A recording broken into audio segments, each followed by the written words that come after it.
Okay, so what you can do, you can just pick a table. In this table, the first column would be challenges. Second column would be strategies, not initiatives. Second column is strategies, and the third column is initiatives. Preferably, you do it in a landscape mode rather than in portrait mode. Landscape. Almost 10-11 points.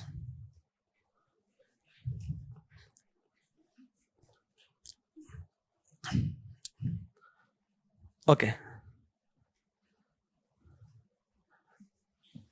So we are going to cover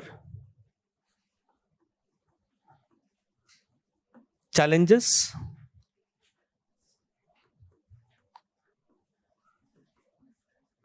strategies,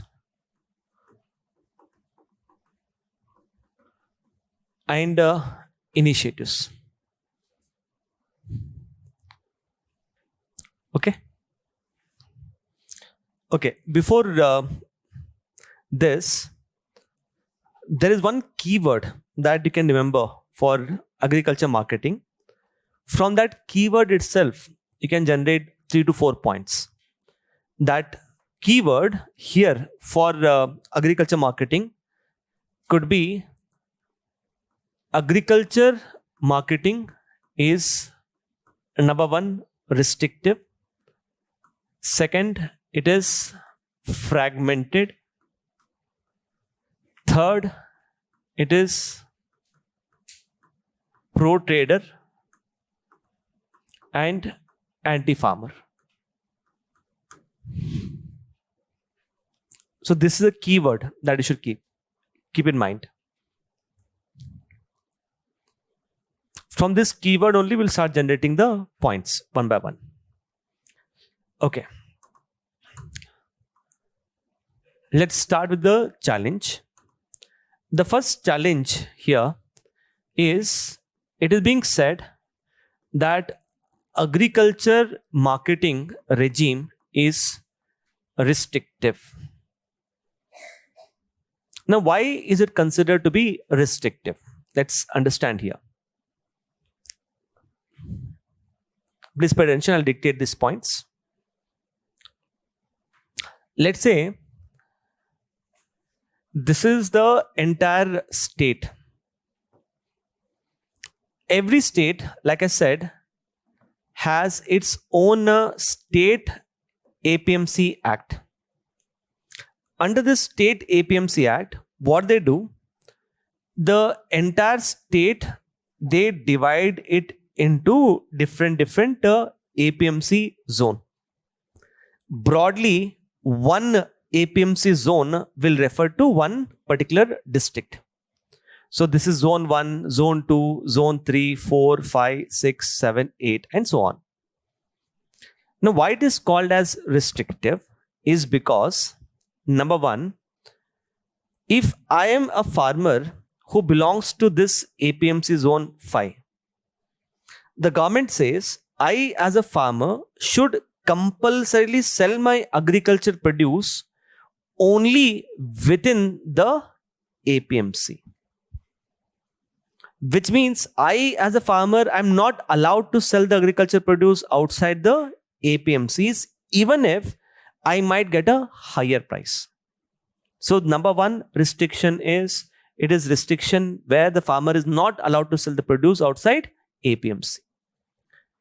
Think here, in India, I produce this marker, or let's say we produce this mobile phone. Anything that you produce, is the government deciding ki where you can sell the produce? Nothing, right? For manufacturing sector, तो कोई restriction है ही नहीं. You can sell the the manufacturing product wherever and whomsoever you want. But with respect to agriculture commodities, government says you have to sell it only within the mandi and not outside the mandi. That's the first restriction. Second restriction, the government says, in the mandi also, you cannot sell it randomly to anyone. In the mandi, you must sell it compulsorily to a trader. And that particular trader should get a license from the APMC. If you don't have license, you cannot procure the product within the APMC. So think of it. Who has monopolized the purchase of agricultural products in India? APMCs. And within APMC, whose monopoly it is actually? Traders. So that is the biggest problem. So think here, there is a exporter, or let's say there is a food processing industry. They cannot purchase the agriculture produce directly from a farmer. What should happen is, farmer will first sell it to a trader, and trader will then sell the same produce to a exporter or a food processing industry. So that is why we say it is restrictive. Samay aaya? Everyone? So right. Restrictive. Under the restrictive, first point, farmer must sell the produce. Farmer must sell the produce only within the APMC. Only within the APMC. And is not allowed to sell. And is not allowed to sell outside mandis. And is not allowed to sell outside the mandis.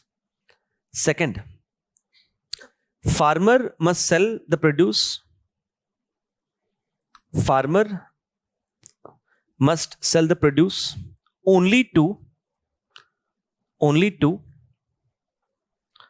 a trader, who has a license. Only to a trader who has the license in the APMC mandi.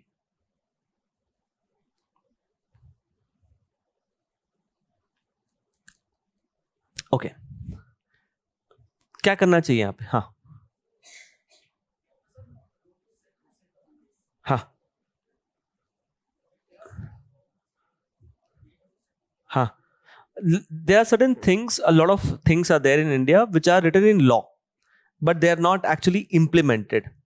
So what happens is, generally for the large farmers whose agriculture produce is large, the enforcement is very strict, because they will come and sell it in the mandis. But for small farmers whose surplus is very less, mostly they sell it in villages itself to the traders. Enforcement is a problem. Okay. So what should we do here? Strategy क्या करना चाहिए यहाँ पे? हाँ? वो तो already allowed है ना प्राइवेट ट्रेडर्स तो. ओके. हाँ. Come again? And how is that possible? One is, like he says, we must allow the farmers to sell the produce outside APMCs wherever he wants. That's the first thing. Second, we must give freedom to the farmers to sell the produce to whomsoever he wants. There are two keywords, wherever, and the second word is whomsoever. Have you heard of the first farm law which was passed by the government? What is the first farm law? क्या किया उसने? What is the first farm law all about? They gave a freedom to the farmers to basically sell the produce outside the mandis. I'll just tell you here what actually happened in the first farm law. First farm law. Right now, the farmer sells the agricultural produce in the APMC mandis. And these APMC mandis are regulated by the State APMC Act.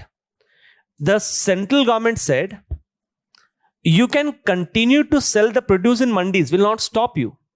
But apart from mandis, you can also sell the agriculture produce outside the mandis, and this will be regulated by the Central Act.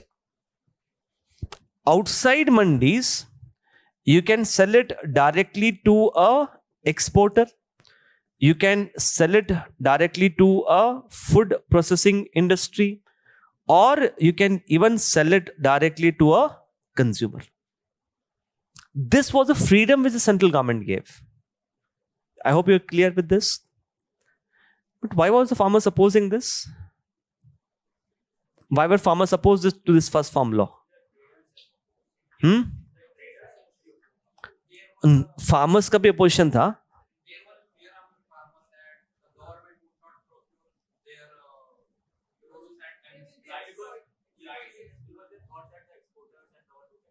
Yeah. So here, the argument is very simple. Or the farmers, let's say I'm putting myself in the shoe of a farmer and I'm putting my argument here. If I'm a farmer, my argument is like this. If I go to mandi, in a mandi, there will be multiple traders. Which means I, as a farmer, because there are multiple traders, I will have multiple choices in terms of to whom I can sell the agriculture produce. Because of that multiple choice, I, as a farmer, I will get the best price. But outside mandi, my concern as a farmer here is, it might so happen that outside mandi, I might witness a monopsony market. You heard about monopoly, na? Monopoly का मतलब ये होता है one single seller. Monopoly is single seller. Monopsony means there could be one single buyer. In the mandi, outside the mandi, what if there is one single buyer? Single buyer means I will not have any choice, and when I don't have any choice, I am most likely to be exploited by this single buyer. And my concern is that this single buyer could be a large buyer like Adani or, yes, Reliance. That was the concern. Did you get the point, everyone? I'm saying, I'm thinking like a farmer. Just give me some time. I'm thinking like a farmer. The government was saying something else. You know what is the government saying? Government was saying, you have to understand that we are not forcing you to sell outside mandis. ये आपके लिए option है. You can sell it in mandis or outside mandis depending upon where you are getting the higher price. It's a choice which you can exercise. And you must understand, right now, the traders actually do not face any kind of competition. For traders, so competition nahi hai. Now, if you give option to farmer to sell it outside mandis, traders will have to compete with the buyers here. Automatically, they will have to offer a higher price. This was the government's contention. So this created a deadlock. How do you ensure that the farmers are not exploited if you give the freedom? क्या करना चाहिए? Okay, something else? Contract farming to hona chahiye, right? We'll come to that point. But the most important point, if I could tell you, there are so many agricultural commodities, right? Among all the agricultural commodities, the commodity which gets the highest price for the farmers, that commodity is actually milk. For milk, there is no MSP, right? For milk, we are not saying the milk should be sold only in mandis. But how come the farmer is going to get or getting a much higher price for milk? Because in milk, the farmers have got organized into what? Cooperatives. This automatically enhances their bargaining power. So the idea here is, yes, we must give more freedom to farmers to sell the produce wherever and whomsoever they want to. But giving that freedom alone is not sufficient. Apart from giving them freedom, we must enhance their bargaining power. Example, in Bihar, there's no APMC Act. Bihar mein to APMC Act nahi hai. A farmer in Bihar can sell their agriculture produce wherever and whomsoever they want to. That way, the farmers in Bihar should be the richest farmers in India. But are they actually the richest farmers? No. Because just giving freedom is not sufficient. Apart from giving freedom, what we should do? Bargaining power. So, coming back here, I said it is restrictive. So, the first thing you can write under strategies, right? Under strategies, giving freedom to the farmer, to sell their agriculture produce, giving freedom to the farmer to sell their agriculture produce wherever and whomsoever they want. Next, farmers, under this only, strategies only, under this, farmers must be allowed to sell agriculture produce outside the mandis.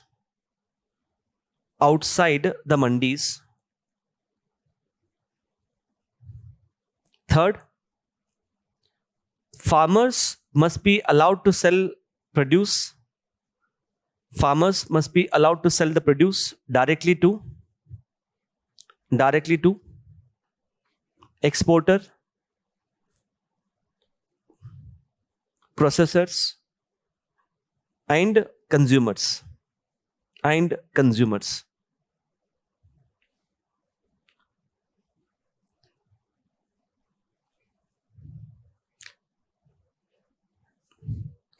Exporters, processors, and consumers. Okay, so these are the strategies. With respect to initiatives, हमें क्या करना है? I told you some progressive states which have implemented the APMC reforms, right?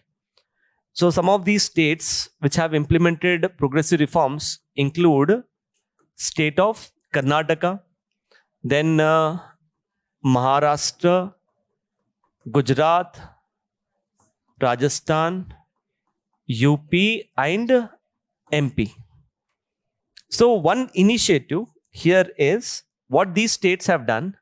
Number one, they have allowed private mandis. So farmers in these states, they do have an option with respect to whether they want to sell it in normal APMC mandi or the private mandi. They'll compare the prices. Between these two, wherever they're getting a higher price, there they will go and sell the produce. So that's the first thing. Okay. Apart from that, these states, apart from setting up private mandis, what they have also done is they have set up private trading platforms.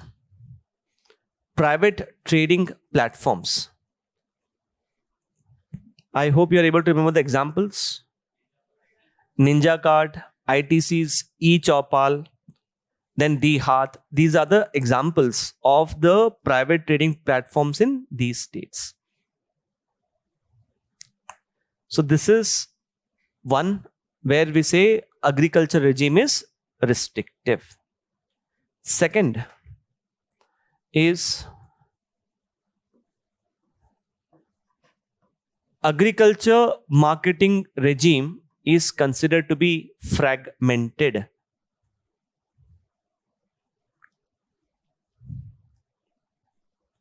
Okay, please pay attention. I'll dictate these things. Why do we call the agriculture marketing regime to be fragmented? Going back to the previous diagram,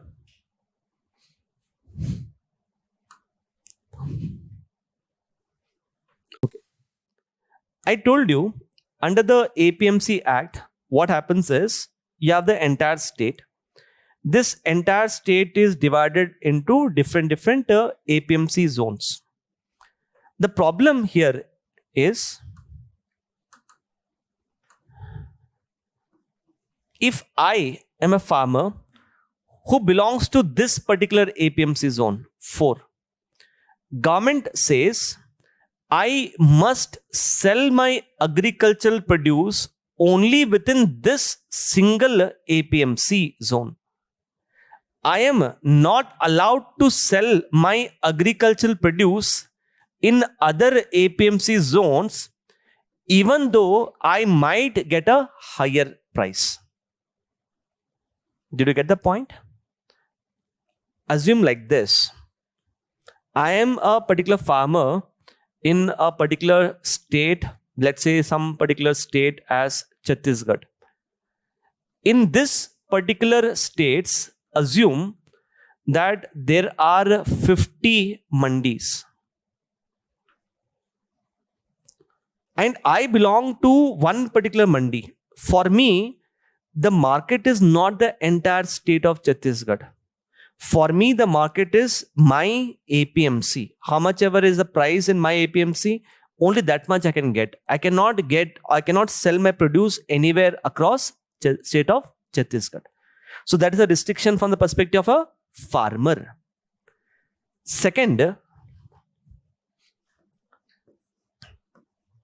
why we also say it is fragmented is from the perspective of a trader.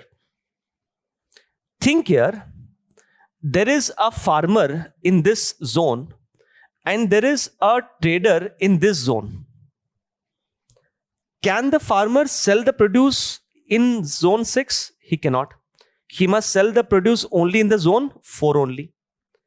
Second, when you get a trading license in India, APMC में जो trading license होता है ना, that trading license is linked to that particular APMC only. It means if I am a trader in zone 6, I have to purchase agriculture produce in this particular zone only. I cannot go and purchase agriculture produce in other APMC zone. समझ में आया? So you know what will happen ideally यहाँ पे ऐसे cases में, this farmer will sell it to a trader. Where will this trader belong to? Zone 4. This trader will then sell the agriculture produce to another trader who belongs to zone 6. And this trader will then sell it to a consumer in zone 6. Farmer to consumer. Can you see? कितने multiple middlemen आ रहे हैं, intermediaries आ रहे हैं. And the problem is, every one of this, they will charge their own commission. Everyone will try to charge their own profit, which means the amount of price which the farmer is getting, it is actually less, and the price which the consumer is paying, that is actually very high. So that's a problem. So right now, how many mandis we have across India? 7,057, which means if I am a farmer, for me, there's not one single market for India. How many market I have? 7,057. That's the biggest problem in India. Do you get the point, everyone? Okay.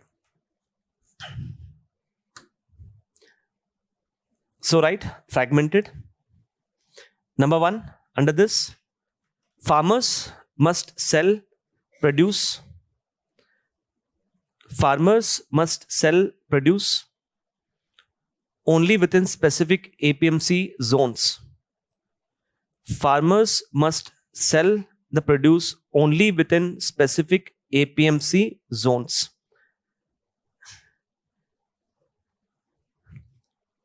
Second, traders must procure/buy.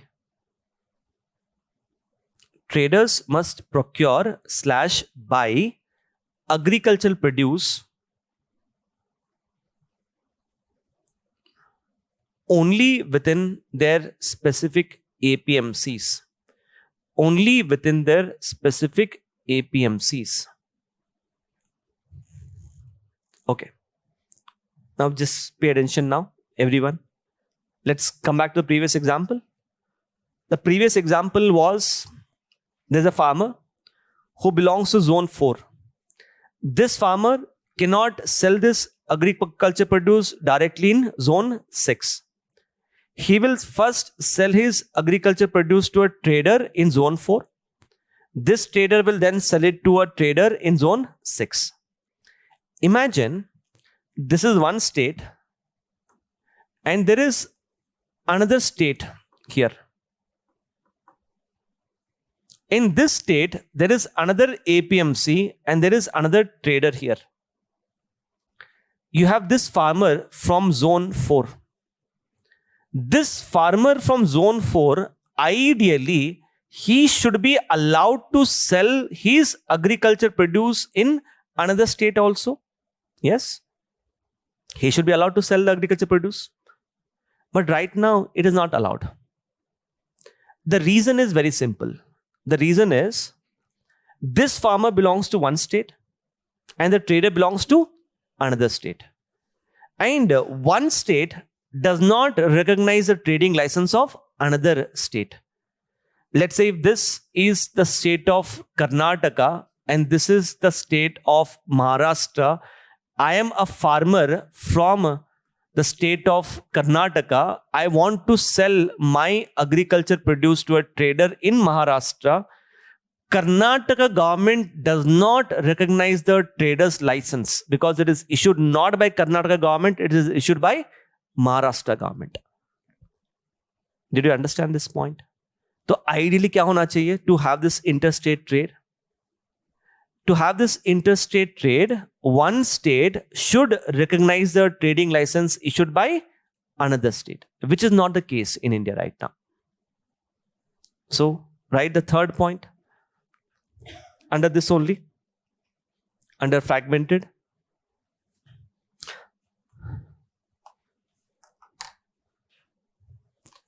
Lack of MOU, that is Memorandum of Understanding, lack of MOU between the states, to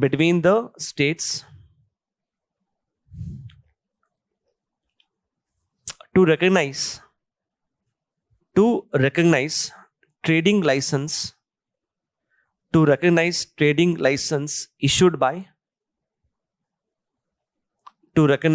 license, issued by other states.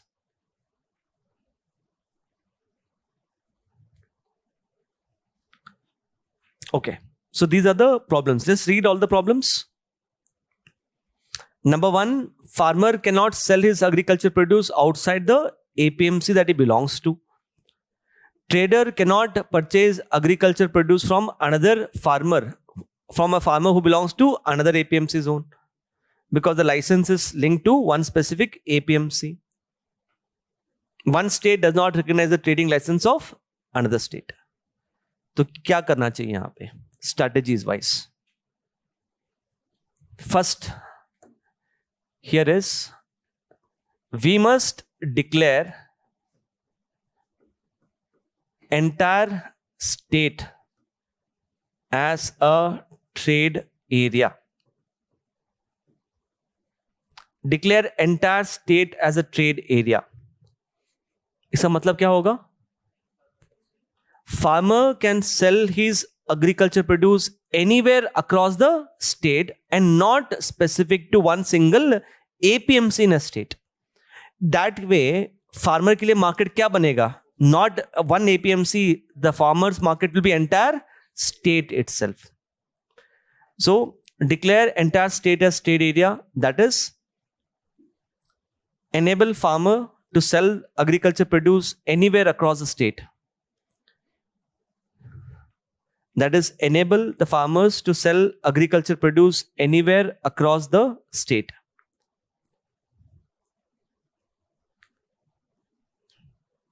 Okay, ये तो farmers के perspective से हो गया. What we should do for the traders? हाँ, क्या होना चाहिए? Right now, that license which they are getting, na, that license is linked to one specific APMC only. So what we should do? What is that called as? One state, one trading license, right? Second one, one state, one trading license. So the license that you get, it should not be linked to one specific APMC. That license, you can use it to procure or buy agriculture produce anywhere across the state. It's just like saying you get a driving license in India, na? अगर driving licence अगर दिल्ली में मिलता है तो it does not mean you can drive your car only in Delhi. You can take your car anywhere across India.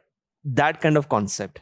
If you get a trading license, the trading license should be applicable across the state. Okay, now think of it. We are making it easier for the farmer to sell his produce anywhere across the state. Second, we are making it easier for the trader to procure agriculture produce anywhere in the state. So entire state has become a market. But our market should not be just state. Our market should be entire India. उसके लिए क्या करना है? One nation, one market की तरफ बढ़ना है. Good. For that to happen, what we should do is we should encourage the states to recognize the trading license of other states. So, right? MOU among the states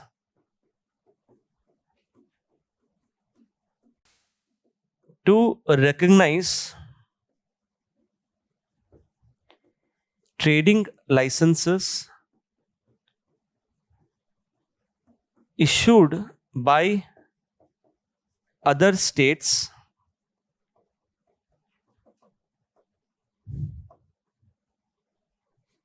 on a reciprocal basis.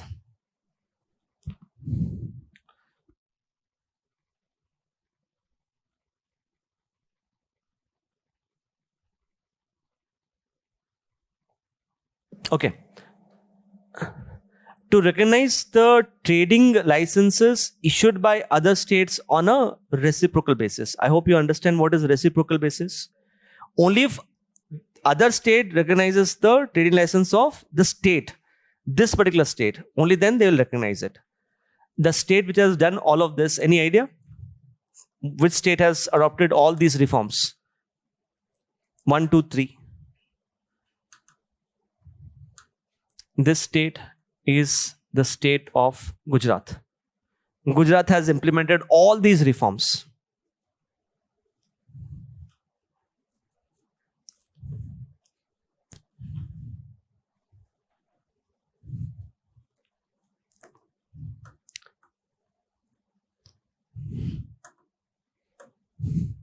Okay. Third, we say that agriculture marketing regime is pro-trader and anti-farmer. Pro-trader and anti-farmer.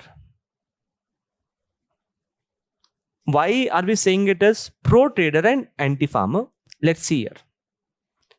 See, ideally, what should happen in mandis? Has anyone visited a mandi in your life? आपने देखा है? Okay. So you must have observed when you go to a mandi, what happens is you have a farmer. The farmer will get his agriculture produce to a mandi. There will be multiple traders. What these traders will do, all these traders will start to place their bids. They'll do a bidding, auctioning. Whoever is willing to pay the highest price, to that particular trader, the farmer will sell their agriculture produce. Auctioning and bidding is something which is happening in all the mandis. But the problem which is surfaced is these traders, they come together as a group and they artificially fix the price on their own, which is called as cartel. Have you heard of this word cartel? Cartelization. So what these traders do, let's say government has said MSP for rice is rupees 20 per kg. MSP for rice. These traders will come together among themselves. They will say, none of us will procure rice at more than, let's say, 17 rupees per kg. So the trader will purchase a rice only at 17. Look at MSP. MSP is how much? 20. How much they are fixing? 17. So that is why mostly, if you see, the prices of agriculture commodities, it is below the MSP. Cartelization. And generally what they do, if one farmer is not part of the group, if one farmer violates the groups, the trader is not part of the group, then that particular trader is ostracized. He is not considered to be part of the group any longer. It's just like saying, when you're in college, आपने mass bunking किया होगा ना? Mass bunking में क्या होता था? A particular person used to take a lead and they said, no one will attend this class. If you attend this class, we'll not talk to you. So that is how these traders are doing. Cartel. How do you break this cartel? क्या करना चाहिए strategies में? For that, what should we? Already we have done those things, right? Apart from that, how will they do it? One we discuss is we have to organize the farmers into FPOs, farmer producer organization, so that we can increase their bargaining power. That's the first thing. Second thing, what we must also do is, if farmers think that they are exploited by middlemen or the traders, the farmers should have dedicated forum where they can go and file their cases, which means there has to be a separate courts at a district level to handle such cases. Right now, there is no dedicated forum to handle those cases. If the farmer wants to go and file a case, they'll have to go and file a case before the normal courts. And you know that already a lot of cases are pending before the normal courts. So it will take a lot of time for the farmers to get the case resolved. So there is a need to have separate dedicated courts for the farmers. So यहाँ पे you can write pro-trader and anti-farmer under this. I just need 5 minutes. I do not have my lunch. मैं थोड़ा खाना खा के आ जाता हूँ. Just give me 5 minutes. Okay. आराम से नहीं, 10 मिनट नहीं, 5 minute. I just need 5 minutes. Once I come back, I'll continue. ठीक है? Sorry for the inconvenience. Okay, you can write down pro-trader and anti-farmer under this. Cartelization by the traders leads to exploitation of the farmers. Leads to exploitation of the farmers.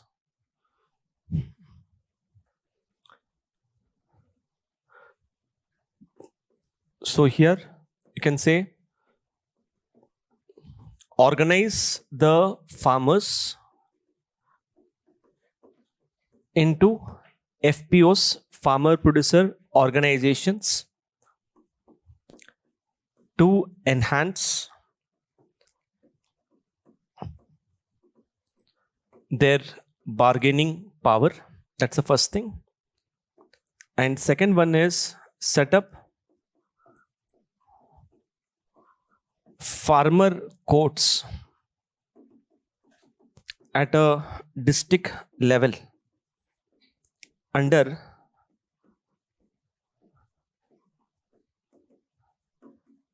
Commercial Courts Act. Under Commercial Courts Act. So we have a separate act called as Commercial Courts. Under this, we set up courts for commercial cases. Agriculture, it is recommended by Supreme Court appointed Committee on Farm Laws.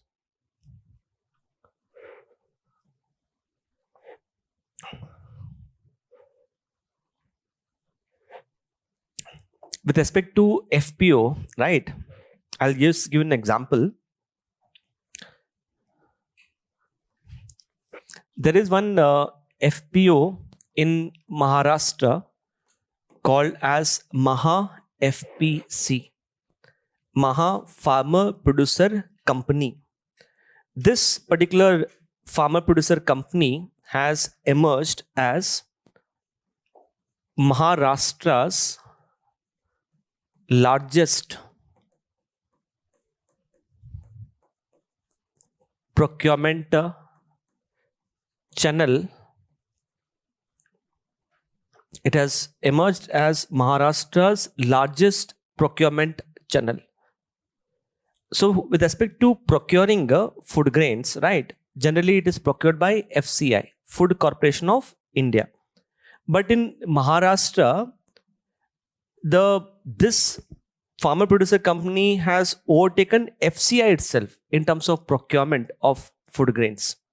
So that way, the farmers in Maharashtra, to a large extent, they are not even dependent upon the FCI to sell that agriculture produce. To a large extent, they are selling the produce to a farmer producer company. And you must understand, when it is sold to a farmer producer company, the dependence on middlemen, intermediaries automatically will reduce. Clear with that? Okay. Next, you can write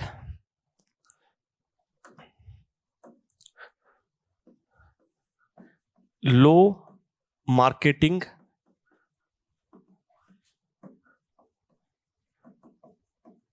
density. Low marketing density.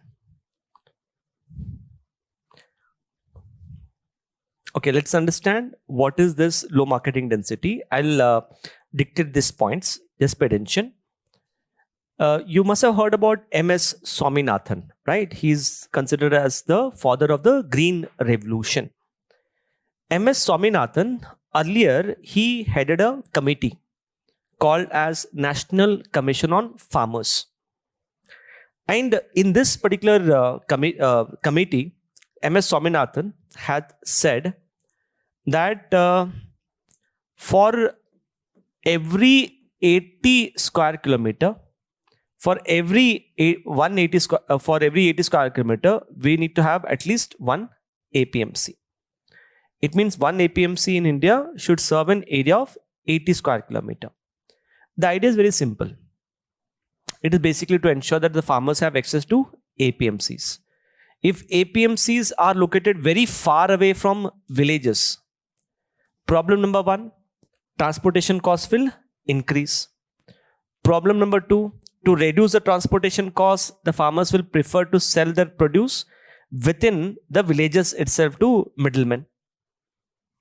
So, MS Swaminathan had said, for every 80 square kilometer, at least one APMC should be there. But in India, the problem is,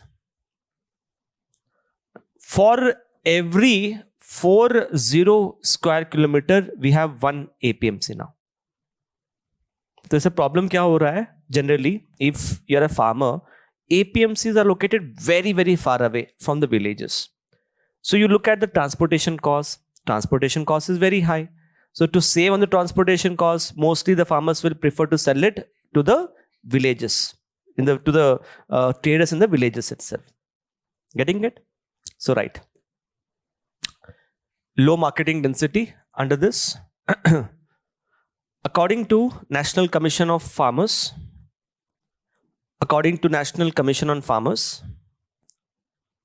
headed by MS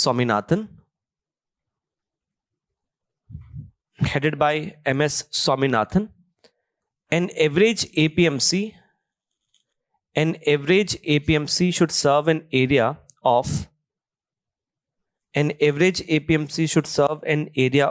80 square kilometer. Should serve an area of 80 square kilometer, full stop. However, presently, an average APMC is serving an area of 407 square kilometer. An average APMC is serving an area of 407 square kilometer.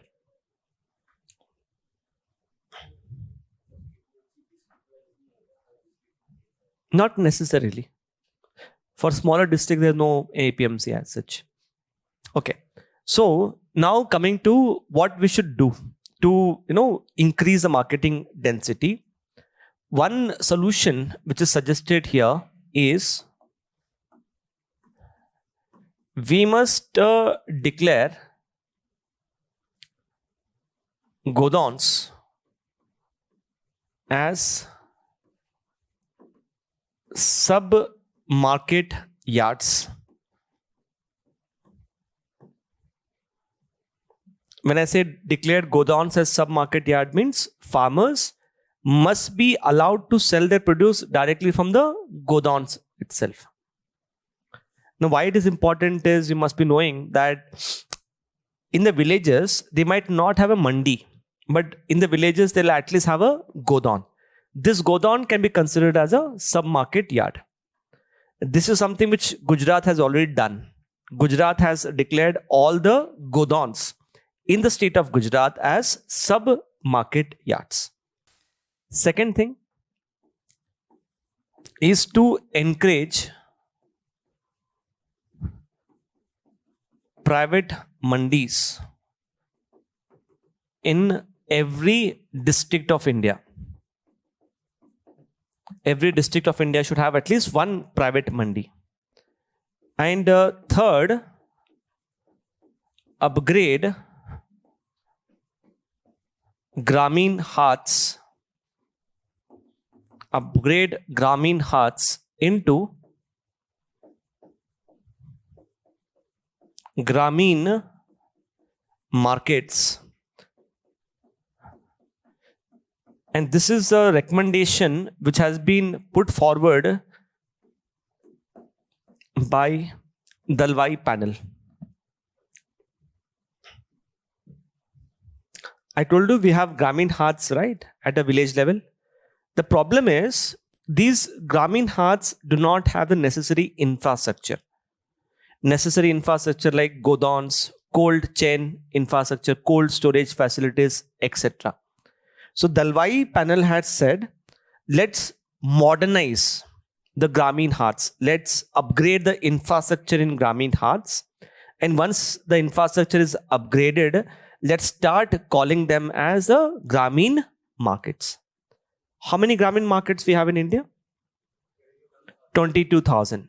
So we can have almost 22,000 Grameen markets if you're able to implement its recommendations. So example of this, I told you, initiative is Gujarat has declared godowns as sub-market yards. This is already done. Then in UP, particularly in the district of Varanasi, the government has undertaken upgradation of the Grameen Hats. Already this is done in UP. There's another example.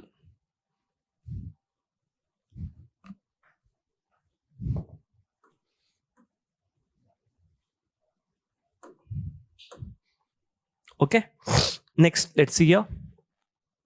Pay attention, I'll dictate this point. See, whenever agriculture commodities are sold in mandis, the respective state government collect a separate tax, whose name we call it as mandi tax. So all the states collect the mandi tax. Ideally, this tax collected by the state government, they should use it to upgrade the infrastructure in mandis, like cold chain infrastructure, godown facilities, cleaning, sorting, grading, those kind of facilities. What's the sound?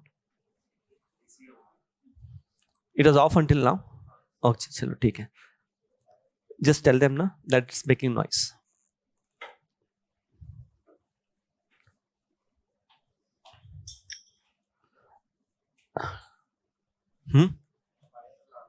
हाँ.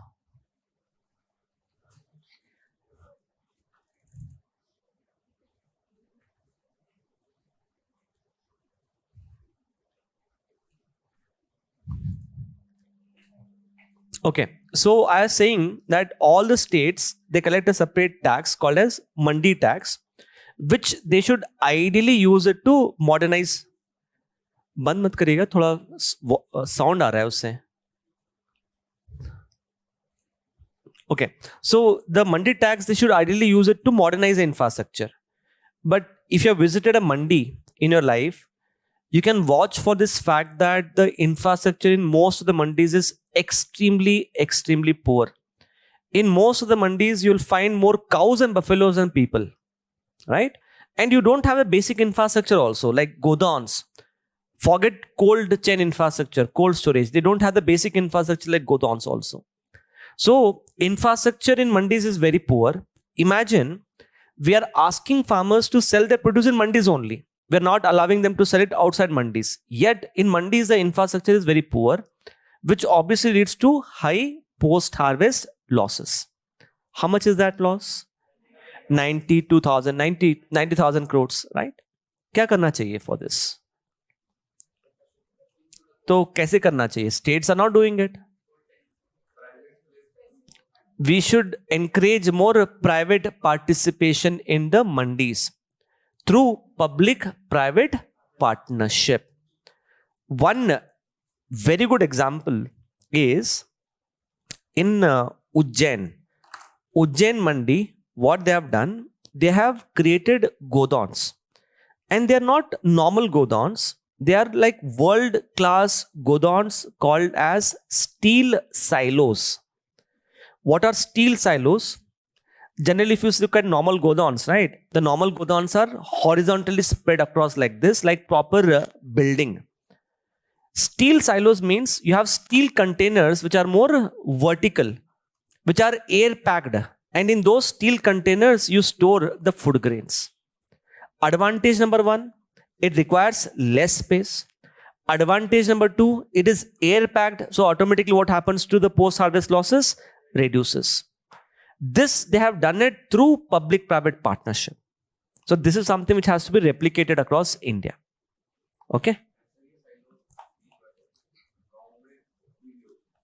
अभी भी होते हैं as in like individual घर पे होते हैं, but these are not like normal. It's like a large scale steel silos. Okay. So यहाँ पे you can write poor infrastructure in APMCs. Poor infrastructure in APMCs leads to higher post-harvest losses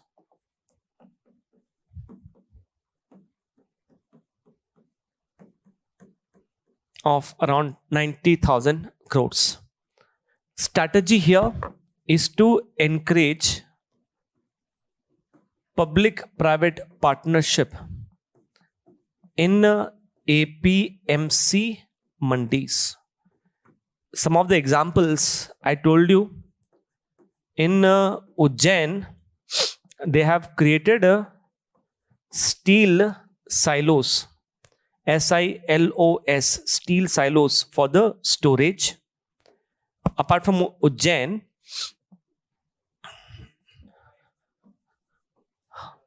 yeah.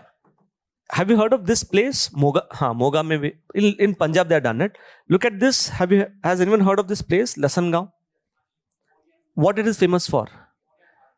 It is not just onion market. It is Asia's biggest onion market. Not just India's, Asia's biggest onion market. So this place, Lasangaon, has modernized its infrastructure using PPP.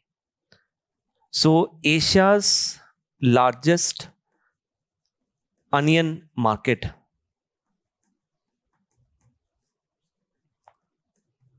has adopted PPP, public-private partnership. Not just Lasangaon, there is another mandi, Vashi APMC mandi. Even this mandi has adopted this.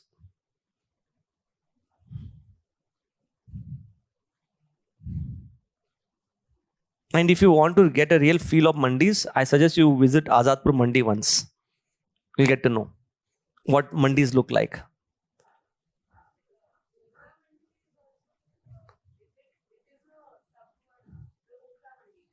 I need to check the classification what it is, because especially in and around Delhi, na, it's very difficult to look at whether it's sub market or principal market yard.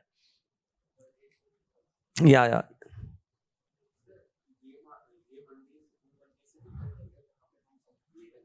हाँ, obviously. ये यहाँ पे हम नहीं जा सकते हैं. I mean, like, it's wholesale mandis. It's not retail mandi. हाँ, so it's a wholesale mandi only. हाँ. Yes, it's a place where traders go and procure, buy. Clear? Okay. Next is about fees or levies. Fees or levies. Let's understand what is the problem with respect to fees and levies. Number one is multiple point of levy. Multiple point of levy. What is this multiple point of levy? Let's understand. Please pay attention. In exam, obviously, you don't have scope to explain it. In exam, if you just write this word, multiple point of levy, it means that you are conveyed to the examiner, look, I know what it is. You don't have to explain it. Multiple point levy basically means, let's say, I'm a farmer in Lasangao Mandi. I told you what Lasangao is famous for. It is for onion. I, as a farmer, I go and sell onion to a trader in Lasangao Mandi. When that trade is taking place initially in Lasangao, one-time fee will be collected, pehli baar, right? Now this trader in Lasangao Mandi will probably sell the same onion to a trader in Azadpur Mandi in Delhi. When the trader sells this same onion in Azadpur Mandi, once again the fee is collected in Delhi. Already a fee has been collected. Kahan pe? Lasangao Mandi. Once again the fee is getting collected in Azadpur Mandi. You must have heard, prior to 2017, indirect tax regime was heavily criticized. What it was criticized for? Cascading effect of tax on tax. Can you see the same thing happening here? Cascading effect, because we are imposing fee multiple times whenever they transact through multiple mandis. So that's the biggest problem. Multiple point of levy, right? So this is the first point. Second is different states, they impose levies. And what happens is there's not one single levy, they impose multiple levies. For example, some states, they have this mandi tax. One. Second, they also impose APMC development cess. As the name suggests, this should be used only for what? Development of APMCs. Some APMCs also impose commission. This commission is for, I hope you must have heard about this, Artiyas, who are the middlemen in Punjab. So for them, there is a separate commission on that. Samajh mein aaya? Right. So what happens is when we have multiple levies, multiple taxes, can I say automatically the cost of the product will be higher? It's just like saying multiple indirect taxes. Apart from that, you tell me, who do you think is required to pay these taxes? Kaun pay karna hai? Consumer is not even part of the picture, na?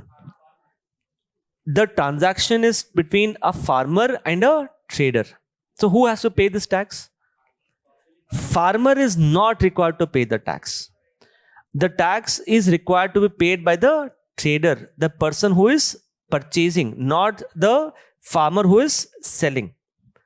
But the problem here is the traders are so clever.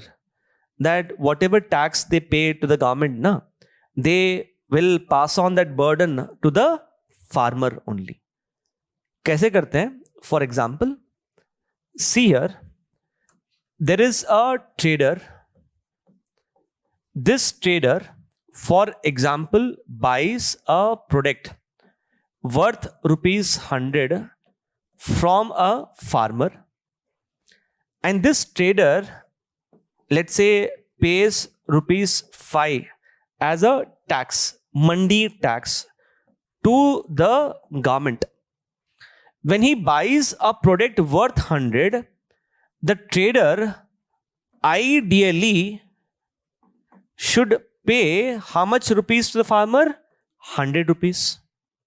But actually, how much money will the trader pay to the farmer? 95.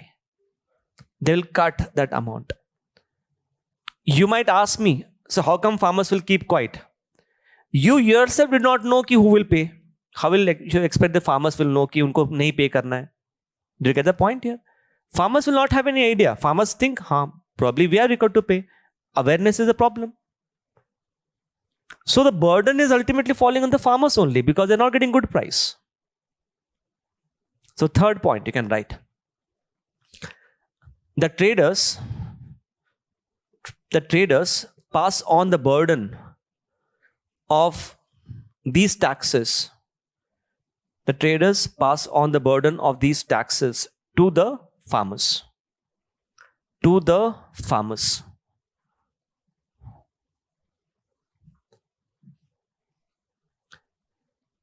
So here, strategies, multi-point levy has to be replaced by what?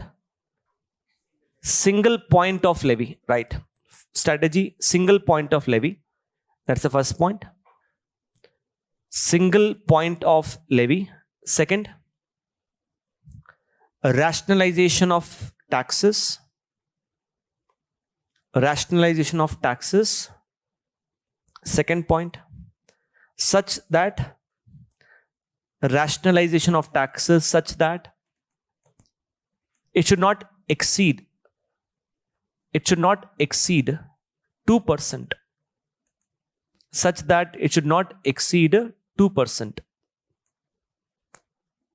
Third, awareness among the farmers. Awareness among the farmers. That side with respect to initiative. Under initiative you can write Punjab, Haryana, and Himachal Pradesh. Punjab, Haryana and Himachal Pradesh have rationalized the mandi taxes. Have rationalized the mandi taxes. Next, Himachal Pradesh, under initiative only, Himachal Pradesh, put hyphen and write taxes not to exceed 2 to 3%. Taxes not to exceed 2 to 3%. So Himachal has strictly said whatever taxes it will collect, it will never exceed 2 to 3% of the value of agricultural produce.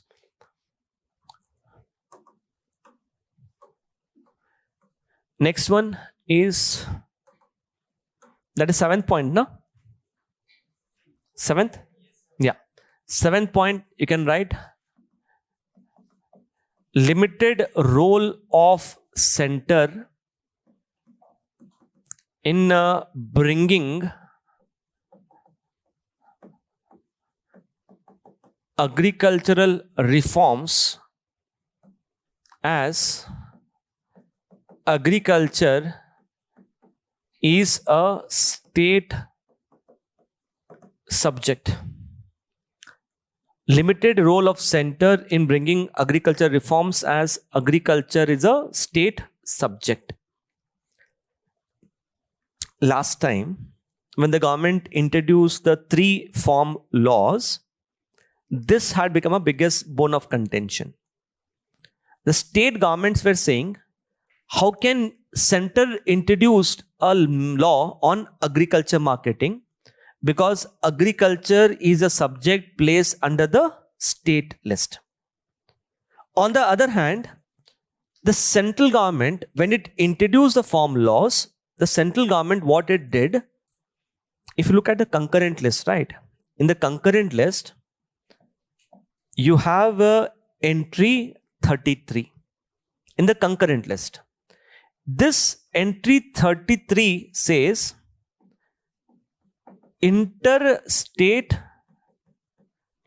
trade and commerce of commodities, including agricultural commodities. So the central government said, I understand agriculture is a subject placed under the state list. But look at entry 33. What does it say? It says interstate trade, including what?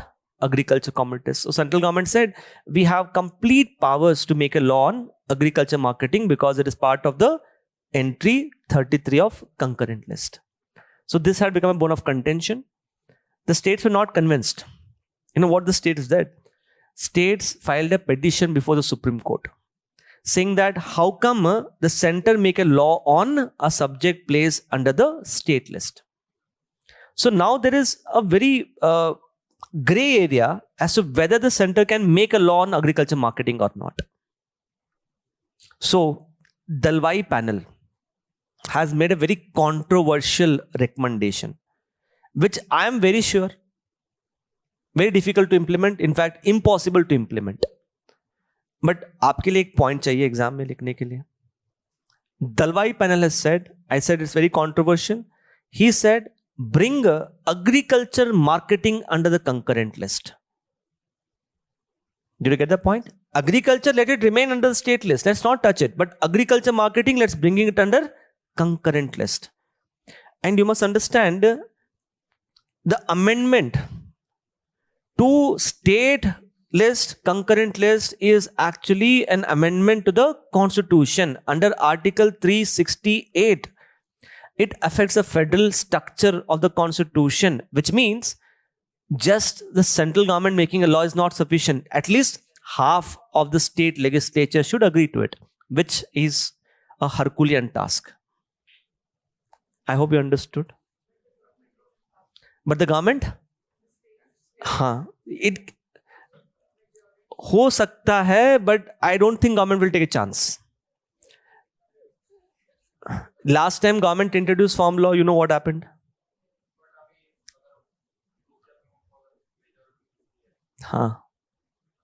It can. But let's only time will say whether that political will is there or not. If it has to be brought in, it's going to be a very radical step because already the states have raised a lot of concerns against the center. Now, like they have raised a lot of concern with respect to Finance Commission recommendations itself.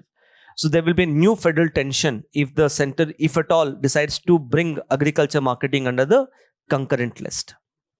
So right, under strategies, bring agriculture marketing under the concurrent list. Under strategies, bring agriculture marketing under concurrent list. And second one is set up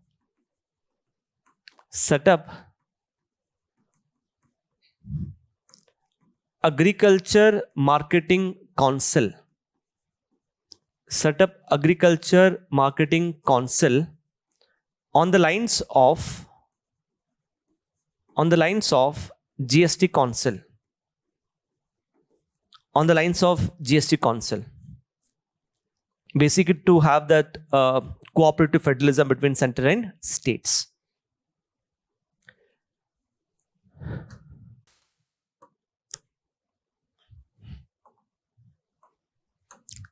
Eighth one is uneven progress among the states in implementing marketing reforms. Some states have been very proactive. Karnataka, Maharashtra, Gujarat, UP, MP, Rajasthan, they have been very proactive, but other states have not been proactive. Uske liye the recommendation is to publish, right, the strategies, publish ease of doing agribusiness. Publish ease of doing agribusiness on the lines of ease of doing business to promote competition among the states. To promote competition among the states.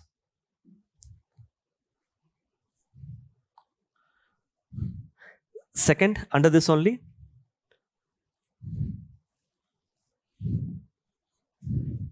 conditional grants to the states. Conditional grants to the states for implementing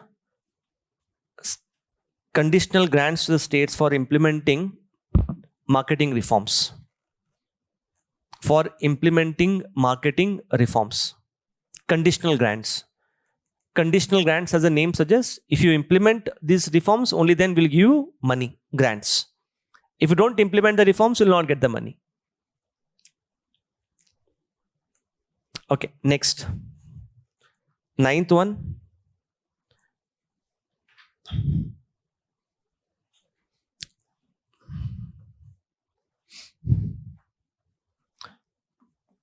Poor adoption of contract farming. Poor adoption of contract farming by the states. Poor adoption of contract farming by the states. What it is this? Let's understand. Let's say there is a farmer and there is a corporate entity. This corporate entity will provide for seeds. It will provide for technology. It will provide for all the necessary inputs to the farmers. When it provides for all the inputs, there is an agreement between the corporate entity and the farmer that once the crops are harvested, the farmer would sell the crops to this corporate entity at a fixed price. What is this called as? Contract farming. Example of that is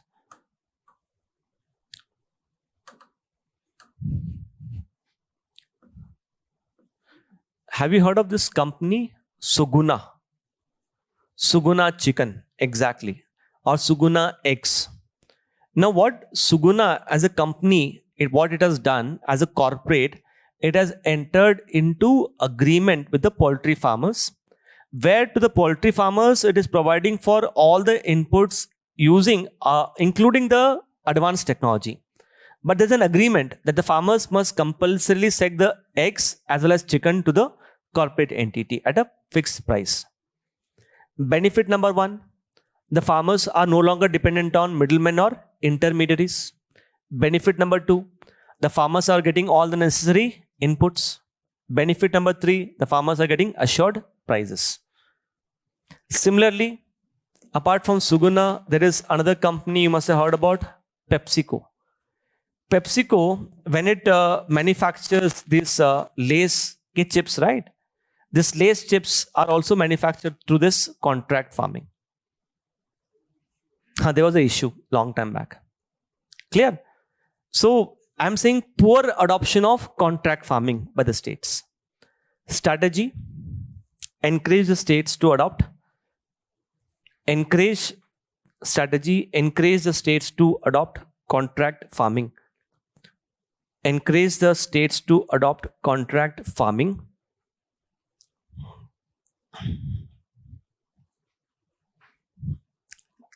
Okay, with respect to initiatives, Punjab and Tamil Nadu have separate laws to promote contract farming. Punjab and Tamil Nadu have separate laws to promote contract farming.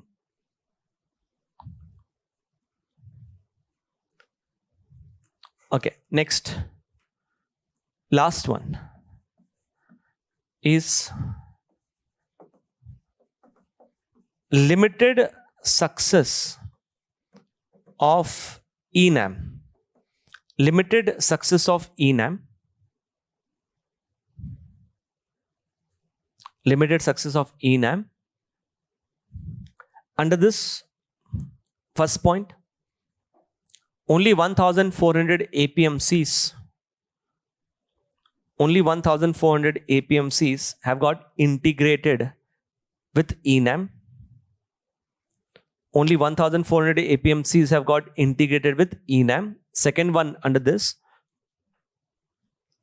percentage of interstate trade on ENAM. Percentage of interstate trade on ENAM is less than 1%. Is less than 1%. Okay, ENAM is a separate topic altogether, but I want you guys to have all the points at one particular place. So we'll be covering ENAM separately. There we'll get into these challenges. Do not worry about it. Strategies wise likhna wahan pe. Expand the coverage of ENAM to include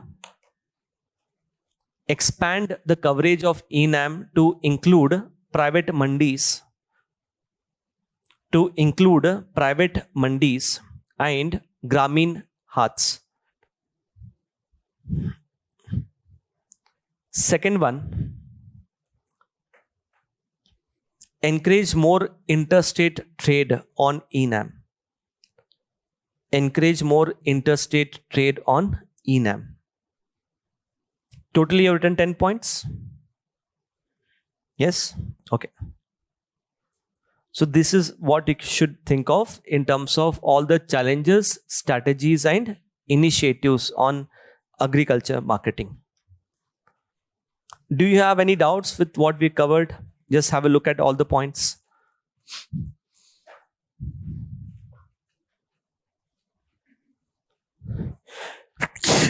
I'm sorry.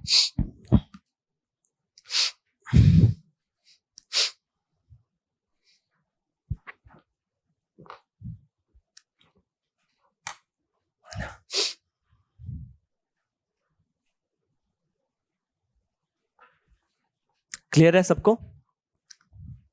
Okay.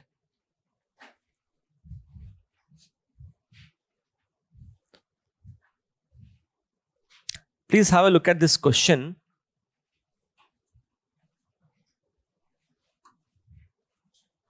Take your time. 1 minute. Quickly, I want the answer structure. It's a PYQ, previous year question, which was asked in mains 2014.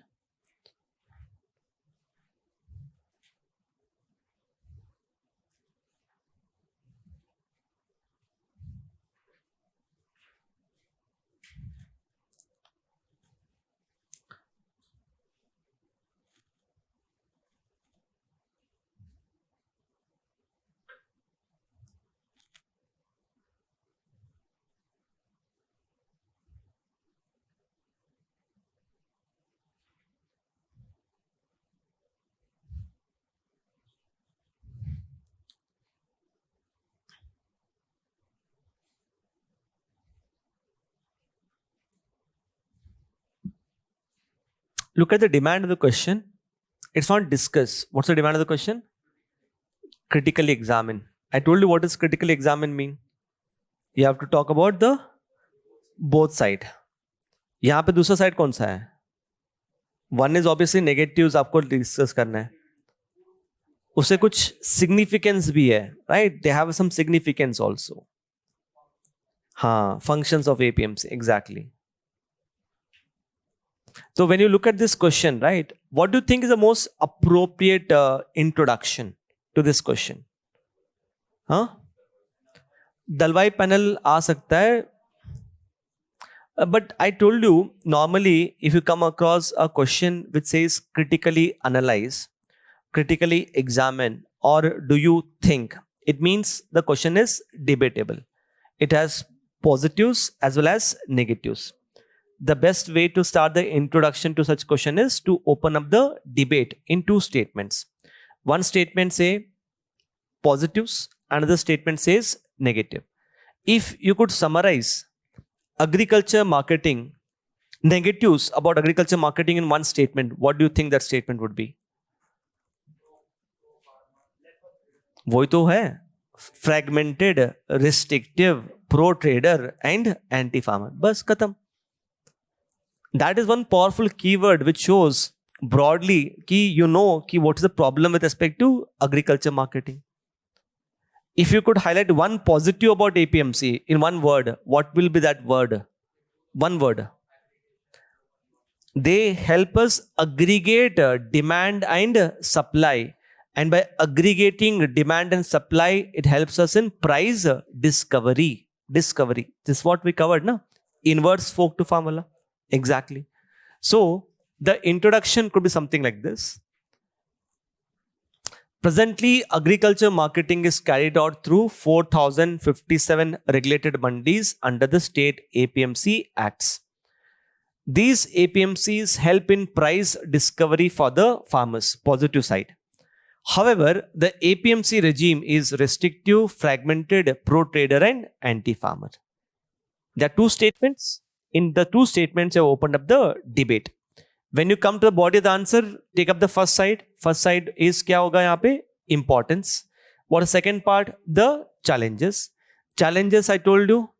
Elaborate on restrictive. Elaborate on fragmented. Restrictive means what is the restriction? Yes, quickly tell me. Restriction क्या है? They cannot sell it outside the mandis. That's the first thing. And the second thing, they cannot sell it directly to a exporter or a food processing industry. Why we say fragmented? Because they must sell it only in the specific APMC. Trader cannot procure agriculture produce from another APMC. One state does not recognize the trading license of another state. So we do not have one nation, one market. Pro-trader, anti-farmer, क्या होगा वो? Cartelization by the traders. Apart from this, what are the other problems? Poor marketing density, right? Next problem. Poor infrastructure. Next problem. Multiple levies. That's it.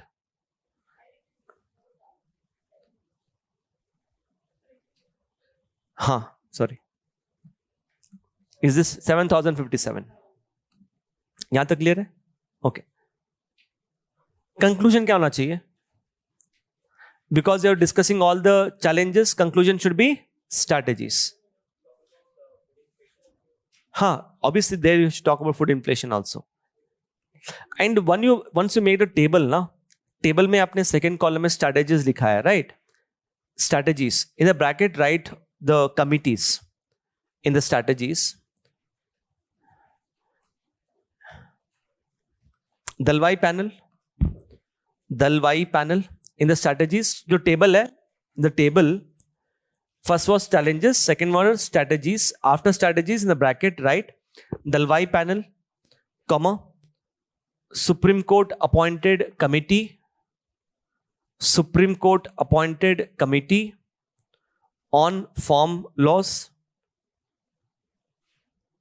Supreme Court appointed committee on farm laws, comma, a draft policy on agriculture marketing, a draft policy on agriculture marketing. So these are some of the important committees that you can write, है ना? तो यहाँ पे conclusion में you can talk about Dalwai panel, or you can talk about Supreme Court appointed committee. So what do you think the biggest reform should be in agriculture marketing? सबसे बड़ा reform क्या होना चाहिए? If you could summarize in one single line. FPO से सबसे और important क्या है reform? Liberalize the APMC. So how do you liberalize it? One word. giving freedom to the farmer to sell their produce wherever and whomsoever they want. Now, this is a very powerful statement that you should say. In fact, we can go on to say that it will help us bring the 1991 movement for Indian agriculture. Look at the statement or the keyword which I said, 1991 movement of Indian agriculture, because in 1991 we liberalized the entire Indian economy. But which part of Indian economy was not liberalized? Marketing, agriculture marketing. So you could say something like this. Hence, there is a need to liberalize agriculture marketing to give freedom to the farmers to sell their agriculture produce wherever and whomsoever they want, and thus usher in 1991 movement of Indian agriculture. So you can keep this as a kind of reference so that you can use this sentence in all the conclusions related to marketing. Huh. Huh. Huh. Food inflation का एक ही point है ना, उसमें क्या divide करोगे आप? It's very difficult. अगर मिल जाते हैं 3-4 पॉइंट्स तो यू कैन ब्रेक इट. या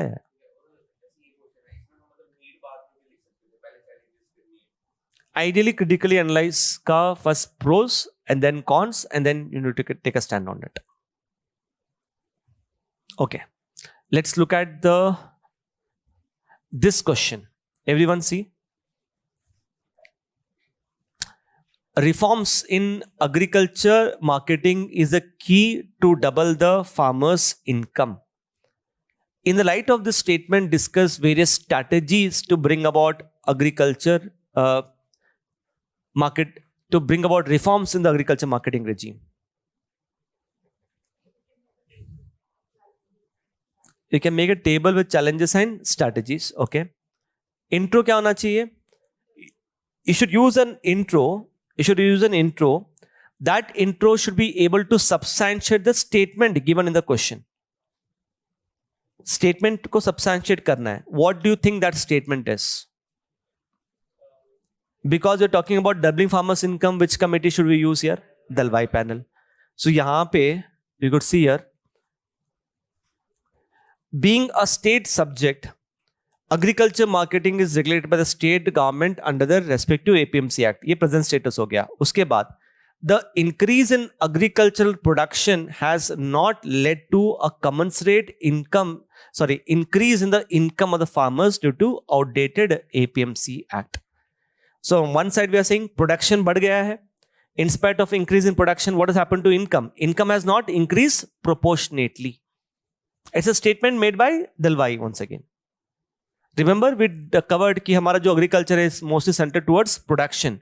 It is not centered towards income.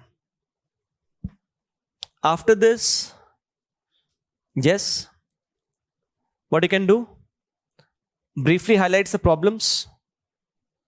After highlighting the problems, you can directly discuss the strategies, and after discussing the strategies, long-term implications, which could be same as what we covered in the last conclusion.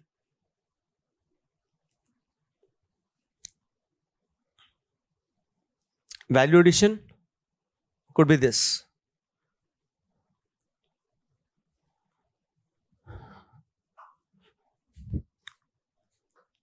Okay, next topic and write down. Next topic is,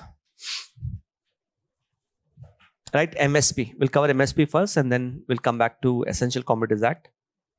MSP, minimum support price.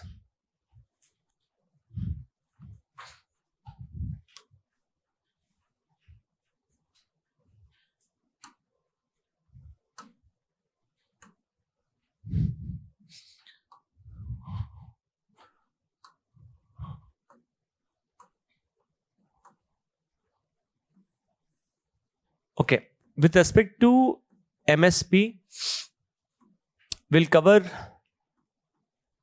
the background, Second,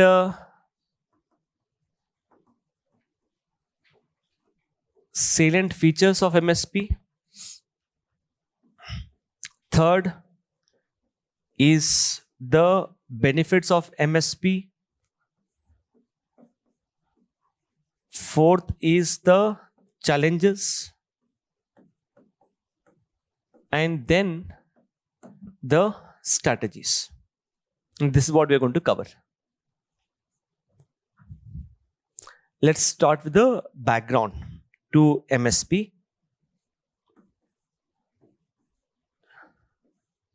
You can write down MSP. MSP was introduced in 1960s. MSP was introduced in 1960s to provide price assurance to the farmers, and encourage cultivation of food grains.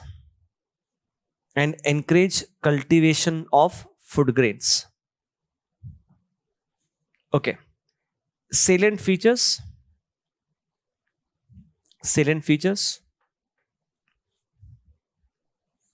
Number one. Salient features number one. Declared by Cabinet Committee on Economic Affairs.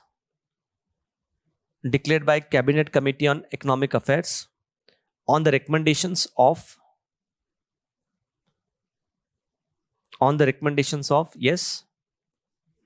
CACP. Second, covers 22 crops. 23 is for, if you add sugarcane, then we say 23, but for sugarcane we have FRP. We don't have MSP. Fair and remunerative price. That is for sugarcane, but MSP has 22 crops. Third, determinants of MSP. When I say determinants of MSP means when the government declares MSP, on what grounds is the government declaring MSP? What all factors the government is taking into consideration? Number one, demand and supply.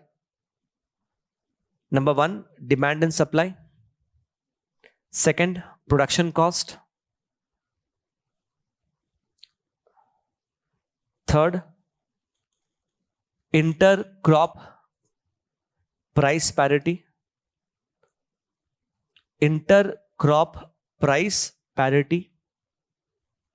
So when I say intercrop price parity means to ensure MSP is declared in such a way that there's a parity in terms of different crops. It is ensured that for one crop it is not very, very high, and for other crop it is very, very low. We'll just try to have a parity between different crops. Next, prices in international and domestic market.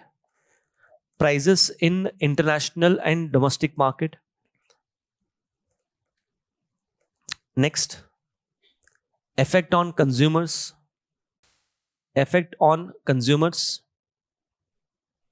Next, terms of trade. Okay, please mark that as important. Terms of trade. Okay. What is terms of trade? Let's try to understand here. Let's say there is a farmer. This farmer is using different inputs, right? Say he's using seeds, fertilizers, machineries, credit, all of that inputs he's using. Using that particular input, he will convert that inputs into and produce, and he will sell it in the market. Output. So when I say terms of trade is calculated as prices received on output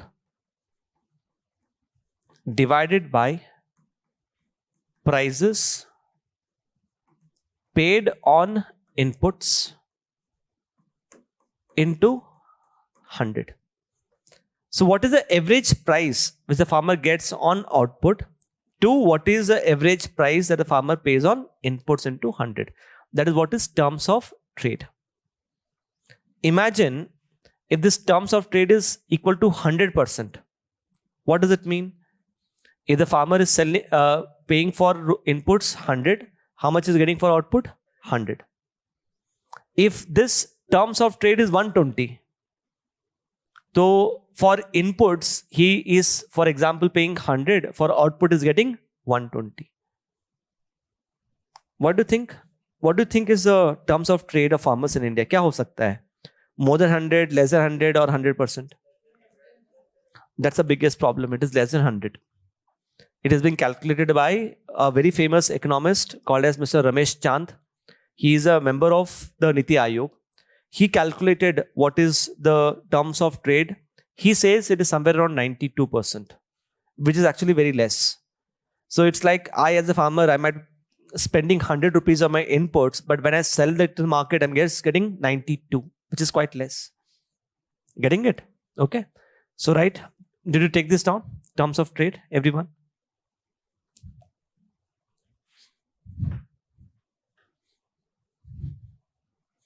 Once you go back home, what you can do, just type in terms of trade on Google, Indian Express. I'll just show it to you. You can find that article.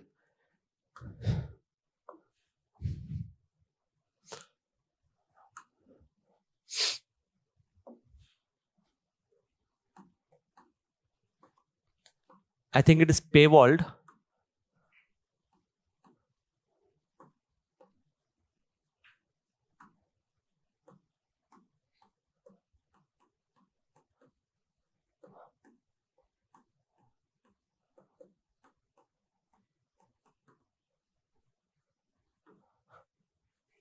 Okay. Can you see this article from 2023? Okay, the trick here, if the article is paywalled, कि before it gets paywalled, you can scroll to the article. देखते हैं whether it will work or not. नहीं हो गया ये.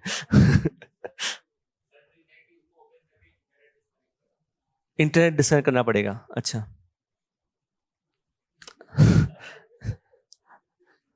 Okay. You can try it at home. You'll get that article. ठीक है? Terms of trade, you'll find it somewhere around 90%.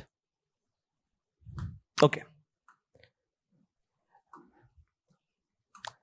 Next is about, under that only, you have discussed the determinants of MSP. Next, approaches to MSP. Approaches to declaring MSP. Approaches to declaring MSP. Okay, for approaches, let's understand the first approach. First approach is A2 approach. A2 approach, right? A2 approach takes into account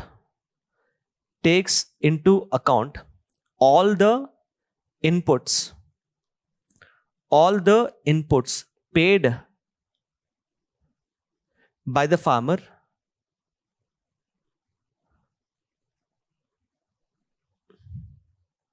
and received in kind. All the inputs paid by the farmer and received in kind. Okay, what is received in kind?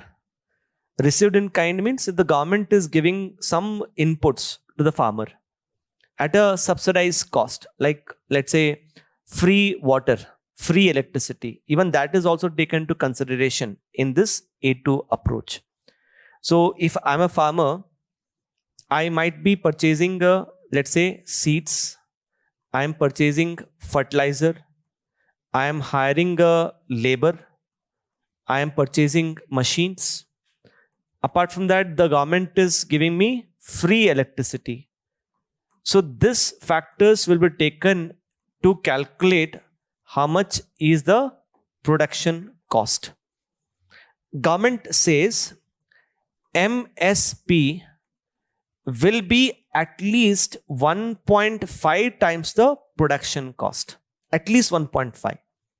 So if you go by A2 approach, if I add all my inputs which I am paying from my pocket plus the subsidies which I am getting from the government, if all of this is working out to be 100 rupees, government will declare MSP as 1.5 times of 100, which is 150 rupees. Minimum MSP.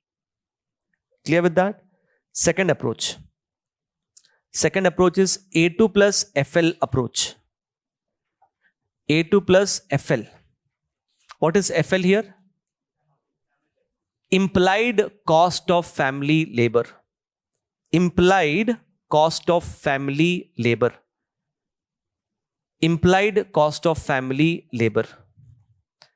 So it basically means, let's say, there is a farmer who is hiring workers. To those workers, the farmer is paying money from his pocket. When he hires worker, when he pays money to the workers from his pocket, he's paying for labor. It is included in A2 approach. But let's say the farmer does not hire workers. Instead of hiring workers, the farmer decides to use his own family labor. Can I say the family is being used in the agriculture sector?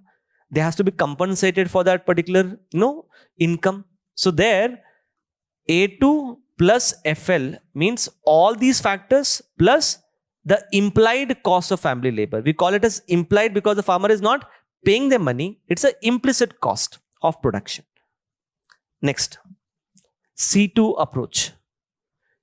C2 approach. C2 approach, put hyphen and write A2 plus FL plus implied cost of rent. Implied cost of rent of the owned land.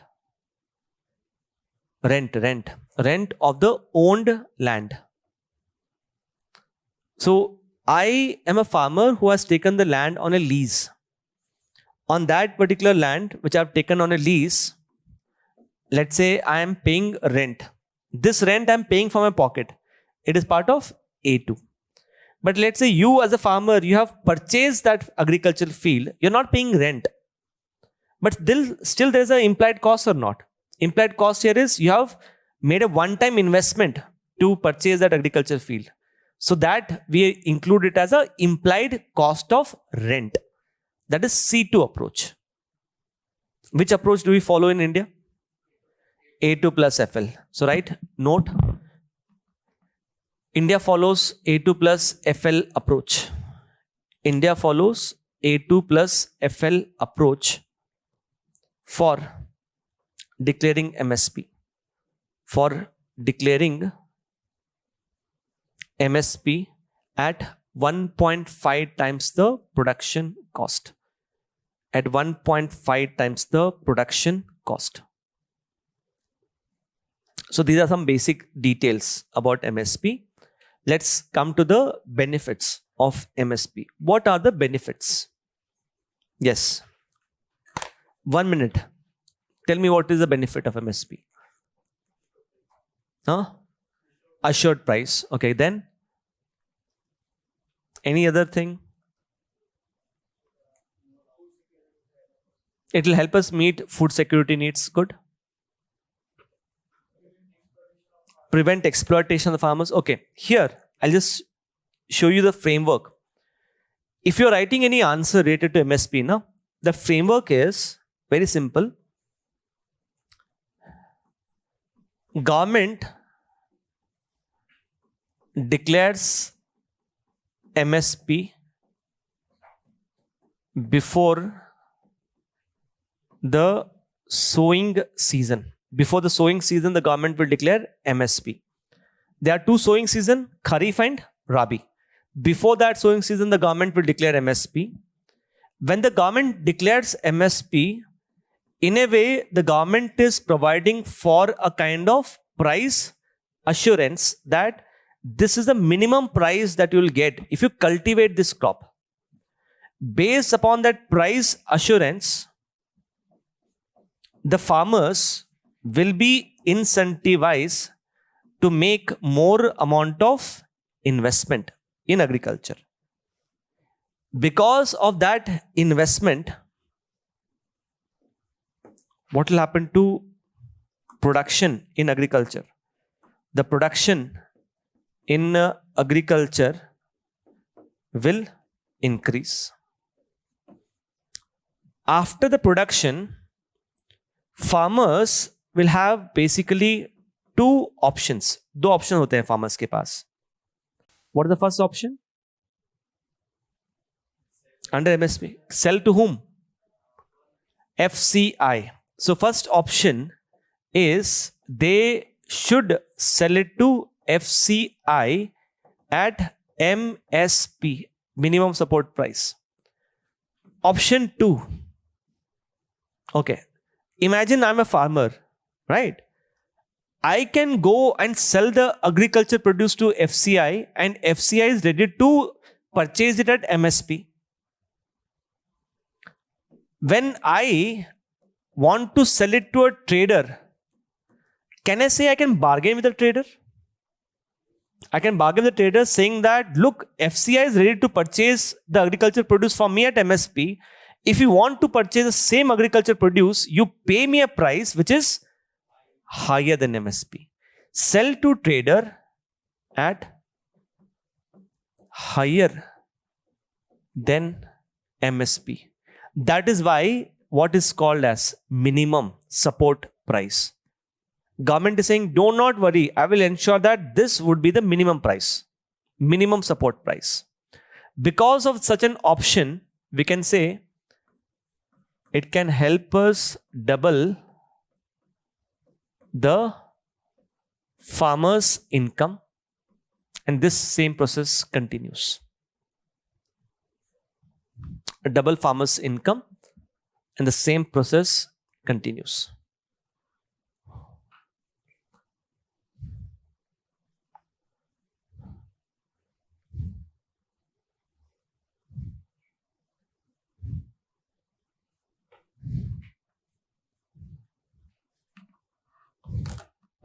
Okay, so you can write down the bullet points under this. What are the benefits of MSP? Number one benefit, as you can see directly from the diagram, it provides for price assurance. First one, provides price assurance. Provides price assurance, which acts like a signal to the farmers. Provides price assurance, which acts like a signal to the farmers. Okay, now pay attention. There is one commodity whose area under cultivation has drastically reduced in the last 2 decades. And that commodity was asked in previous year prelims. It is a millet only. What is that? And it's not a millet, it's a oil seed. It's asked in previous year prelims. Niger seed. Have you heard of this? Prelims 2023, there was a question on Niger seed. Its area under cultivation has dropped drastically in the last 2 decades. What has happened? If you see the MSP, among all the crops, the largest ever increase in MSP was seen for Niger seed. Okay. So can I say that as an example? Ki the government is giving signal to farmers to cultivate more of Niger now. So right, example,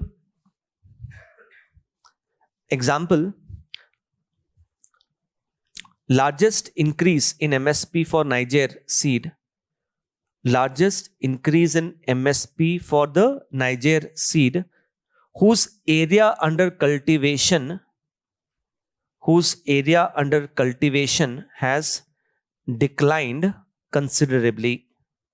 Whose area under cultivation has declined considerably. Second is, look at this. It can increase the production, right? Second, it leads to increase in the production.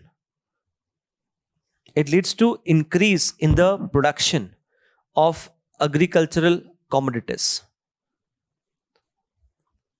Example, you can write.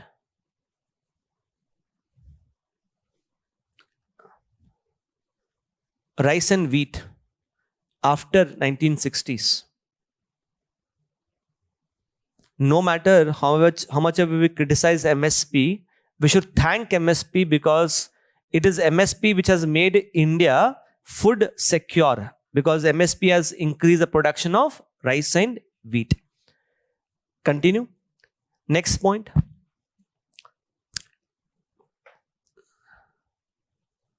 Ensure food security. Ensure food security. Ensure food security. Example. Procurement of pulses.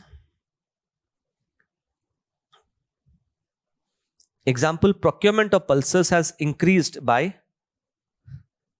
7,350%. The number is correct. You can write down. The procurement of pulses has increased by 7,350% in the last decade. In the last decade, procurement of pulses has increased by 7,350% in the last decade. Now, these are the value addition points which should be there in your answer, because everyone will write this generic points. How we are able to distinguish your point from others, that is more important. Next, build buffer stock. Help us build buffer stock and control volatility. Help us build buffer stock and control volatility. Next, prevent the exploitation by the traders. Prevent exploitation by the traders by setting minimum prices. By setting minimum prices. Next, ensure remunerative prices for the farmers. Ensure remunerative prices for the farmers. How many points you have written? Yeah, that should be sufficient, because there are not too many benefits of MSP. The problem mostly is challenges side. Okay? Everyone is clear? Now, I'll tell you a trick. All of you go back and check your notes on challenges in subsidies. We discussed that the problems in subsidies, right? I told you a framework there. Yes, what is the framework? Point 1. 1 is high fiscal burden. Good. Second one is what? Exclusionary. Third is distortionary. Fourth is environmentally unsustainable. Good. Then, yes. Can I keep the same framework for MSP also? Only thing is the points which I write now, those points will be very specific to MSP. That's it. So write high fiscal burden. High fiscal burden. High fiscal burden. How much is the food subsidy bill? More than 2 lakh crore. Right? Food higher fiscal burden. More than 2 lakh crore. High fiscal burden, more than 2 lakh crores. Okay, why we say MSP is exclusionary? Yeah, yahan pe I'll introduce a dimension now. When I say exclusionary, number 1, it is exclusionary in terms of farmers, right? Exclusionary, number 1, farmers. Put hyphen and write. only 6% of farmers, only 6% of farmers get benefit. Only 6% of farmers get benefit of MSP. In the bracket, Shanta Kumar Committee.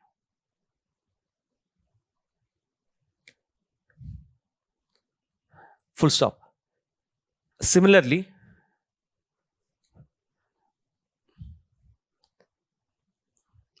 around 15% of farmers, similarly, 1-5. Similarly, only 15% of paddy farmers. Similarly, only 15% of the paddy farmers have got benefited from MSP. Have got benefited from MSP in 24-25. In 24-25. In the bracket, write CACP. CACP. Commission on Agriculture Costs and Prices. Directly from this website, I'm telling you the data. Okay. So it is exclusionary in terms of farmers. It is exclusionary in terms of states. Yes. Against the states, you can write 1 point. Punjab, Telangana, and Chhattisgarh. Punjab, Telangana, and Chhattisgarh account for 48% of the rice procured by FCI. Account for 48% of the rice procured by FCI. Similarly, 92% of the rice production. Similarly, 92% of the rice production in Punjab. Similarly, 92% of the rice production in Punjab is procured against 13% in West Bengal. Can you see the disparity? Huge disparity between Punjab and West Bengal. And you must understand, West Bengal is also one of the major rice growing states, right? So that is why we say exclusionary. Third dimension is exclusionary in terms of crops. Put a hyphen and write. Procurement is mostly limited to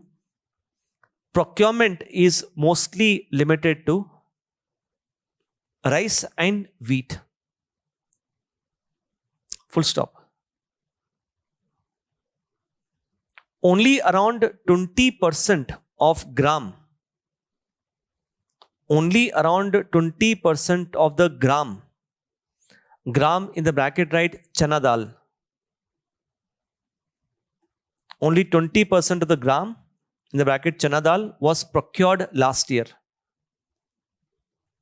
Which means out of total production, only 20% was procured. So these are the data which is important to, add value. Why it is called as distortionary? MSP? Right? Distortionary because number one, higher MSP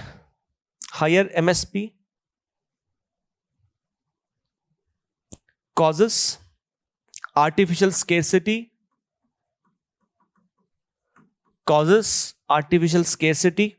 leading to higher prices.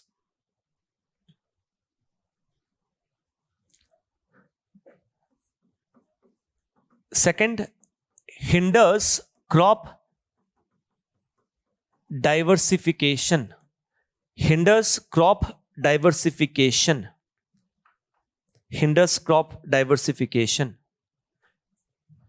Third, violates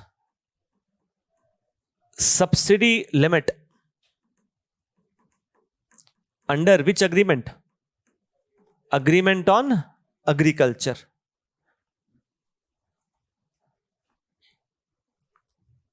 Next, environmentally unsustainable because it leads to cultivation of water intensive crops.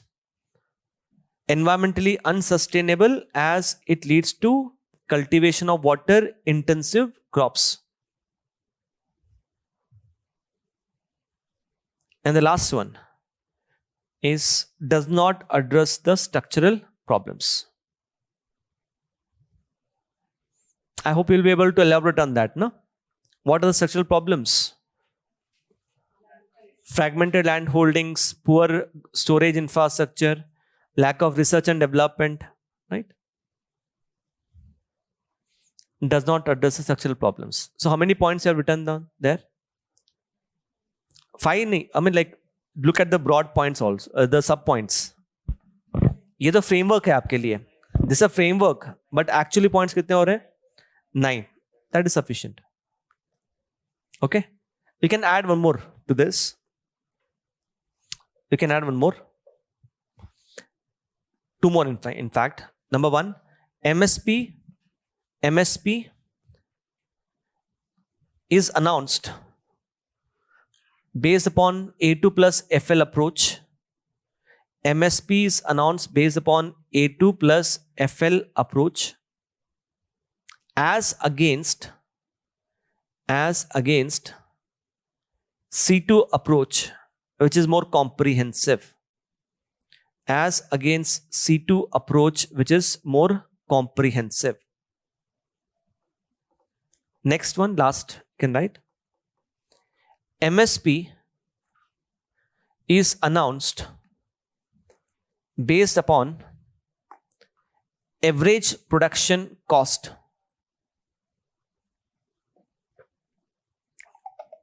Based upon the average production cost, and hence may not provide adequate benefit, to the farmers in those states, where the production cost is above the national average. In those states where the production cost is above the national average. Did you get the point? जो आपने लिखा है? We are taking into account average cost. So some states might have production cost more than the national average. Last one is way forward. Way forward.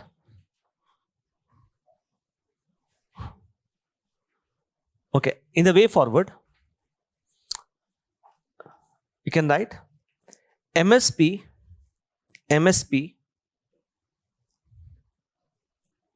has helped us increase the production of rice and wheat. Has helped us increase the production of rice and wheat in the past.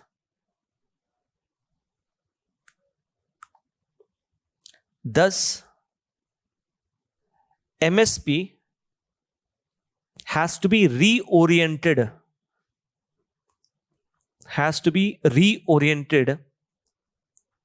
To encourage the production of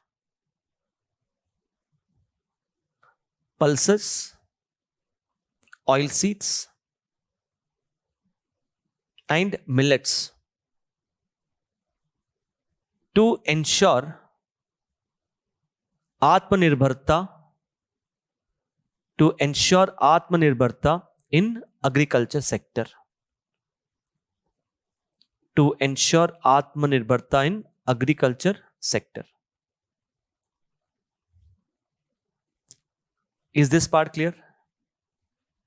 एक बार देख लो सोरा सब कुछ, the framework for MSP.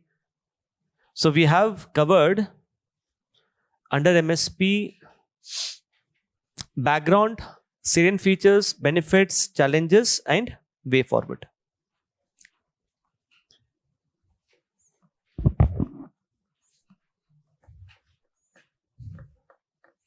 Clear?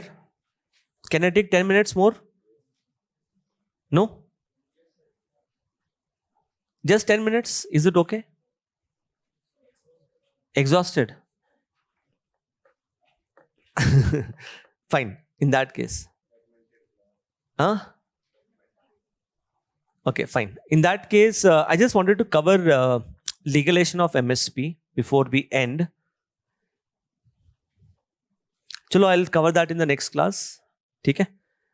It won't take much time, 10-15 minutes, because the same framework I'll use it for legalization of MSP as well. Some people, they're saying it's too much. Huh? Come on. Next time? Okay, okay. अच्छा, ये हो जाना चाहिए.